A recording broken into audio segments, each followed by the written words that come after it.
Hello friends, welcome to my channel. బాగున్నారు అందరూ? ఈరోజు మీకు ఒక సరికొత్త రెసిపీ చూపించాలనుకుంటున్నాను. Egg chicken fried rice. కనుక దానికి ఏమేం కావాలి ఇంగ్రీడియంట్స్ చూస్తామా. ముందుగా చికెన్ అనమాట. ఈ చికెన్ ఏం చేశానంటే నేను ఒక 2 spoons of red chilli powder కారము, హాఫ్ స్పూన్ ఆఫ్ టర్మరిక్ పసుపు, మరి 1 స్పూన్ ధనియా పొడి ఇవన్నీ వేసి సాల్ట్ వేసి తగినంత, తర్వాత 2 స్పూన్ జింజర్ గార్లిక్ పేస్ట్ ఇవన్నీ వేసి తర్వాత నీట్గా అన్నీ కలిపి ఒక హాఫ్ అన్ అవర్ దాకా మ్యారినేట్ చేశాను. మ్యారినేట్ చేసిన తర్వాత మరి ఆ తర్వాత నేను డీప్ ఫ్రై ఆయిల్లో డీప్ ఫ్రై చేశాను. దానికి బైండింగ్కి కాస్త కార్న్ ఫ్లోర్ పౌడర్ కానీ లేకపోతే బియ్యం పిండి కానీ ఏదైనా రైస్ ఫ్లోర్ అయినా వేసుకొని ఒక 2 స్పూన్స్ బైండింగ్కి కలుపుకొని ఆయిల్లో డీప్ ఫ్రై చేయాలి. అది అయిపోయిన తర్వాత ఇలా పక్కన తీసి పెట్టుకున్నాను. ఇంకా 1 క్యాప్సికమ్ నీట్గా చాప్ చేసి పెట్టుకున్నాను. 2 ఎగ్స్ తీసుకున్నాను. అలాగే కరివేపాకు తీసుకున్నాను. కరివేపాకు, కొత్తిమీర, కొంచెం చాప్ చేసి పెట్టిన ఒక బిగ్ సైజ్ ఆనియన్, అలాగే గ్రీన్ చిల్లీస్ ఒక 6 or 7 చాప్ చేసి పెట్టుకున్నాను. 2 spoons of ginger garlic paste, అలాగే జీడిపప్పు మరి కరివేపాకు వేయించి పెట్టుకున్నాను లాస్ట్లో గార్నిషింగ్కి. సాల్ట్ తీసుకొని తగినంత యాడ్ చేసుకోవచ్చు. టర్మరిక్ పౌడర్ హాఫ్ స్పూన్ తీసుకున్నాను. ధనియా 1 స్పూన్ తీసుకున్నాను. రెడ్ చిల్లీ పౌడర్ వచ్చేసి ఒక 2 స్పూన్స్ తీసుకున్నాను. అలాగే గరం మసాలా 1 స్పూన్ తీసుకున్నాను. అలాగే అన్నిటికన్నా ఇంకా మనకి లాస్ట్లో రైస్, ఈ రైస్ కూడా తీసుకుని ఒక 1 కప్ ఆఫ్ రైస్ నీట్గా బాయిల్ చేసి పెట్టుకున్నాను. నార్మల్ రైస్ తీసుకున్నాను నేను, బాస్మతి రైస్ కూడా తీసుకోవచ్చు. కాబట్టి మనకి ఇవన్నీ రెడీ అయిపోయాయి కదా, మరి ఎలా చేయాలో చూస్తామా. సో ప్యాన్ని స్టవ్ మీద పెట్టేసాను, ఆయిల్ పోసాను ఒక 3 స్పూన్స్. దీంట్లో మనం ఆనియన్స్ వేసేస్తాం.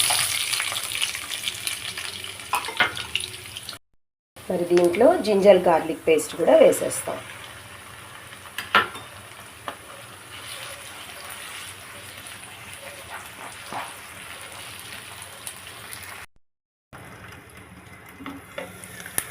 సో జింజర్ ఆనియన్స్ అంతా నీట్గా ఫ్రై అయిపోయాయి. ఇంకొకటి యాడ్ చేసేసుకుంటామా. సో దీంట్లో గరం మసాలా పొడి వేసేస్తాము. అలాగే మనం తీసుకున్న టర్మరిక్ పౌడర్, కారము, అలాగే ధనియాల పొడి, కాస్త సాల్ట్ వేసేసుకున్నాము. నెక్స్ట్ వీటన్నిటిని నీట్గా వేయించేస్తాం. మసాలా అంతా బాగా వేగిపోయింది. దాంట్లో కొంచెం పచ్చిమిరపకాయలు వేసేస్తాము. ఇంకా అలాగే క్యాప్సికమ్ పీసెస్ వేసేసి నీట్గా అన్నీ మిక్స్ చేసేస్తాము. సో మనం వేసిన గరం మసాలా పౌడర్, అలాగే క్యాప్సికమ్ అంతా కర్రీ మొత్తం నీట్గా చూసారు కదా. Garam masala powder, capsicum pieces అన్నీ కుక్ అవుతున్నాయి. అలాగే కాసేపు కుక్ అవనివ్వండి. సో ఇది బాగా కుక్ అయిపోయింది. ఇప్పుడు మనం తీసుకున్న ఎగ్స్ని వేసేస్తాము. ఎగ్స్ని వేసేసి అంతా పొరుటు ఎలా చేస్తామో అలా నీట్గా మిక్స్ చేసేయాలి ఎగ్స్ని. సో ఎగ్, క్యాప్సికమ్ అంతా నీట్ కుక్ అయిపోయింది. ఇంకా దీంట్లో మనం chicken వేసేసేయచ్చు.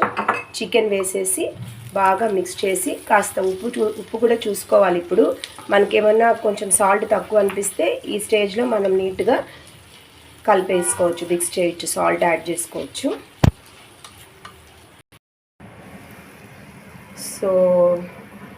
So chicken, capsicum, egg అంతా నీట్గా మిక్స్ అయిపోయింది, ఫ్రై అయిపోయింది. ఇంకా మనం రైస్ కూడా వేసుకోవచ్చు. సో దీనికి రైస్ యాడ్ చేసేస్తాం. మనం తీసుకున్న రైస్ని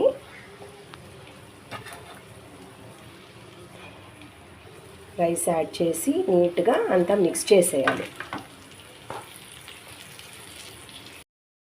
so egg chicken fried rice ready. దాని మీద మనం తీసుకున్న ఈ జీడిపప్పు ఇవన్నీ గార్నిష్ చేసుకోవచ్చు. సో మనం తీసుకున్న జీడిపప్పు నీట్గా దీని మీద వేసేసుకుంటాము.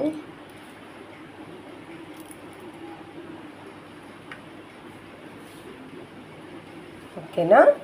So it's very nice and also delicious and tasty also. Looking tasty. Let me taste once. చూస్తాము టేస్ట్, ఒకసారి టేస్ట్ చూస్తాము.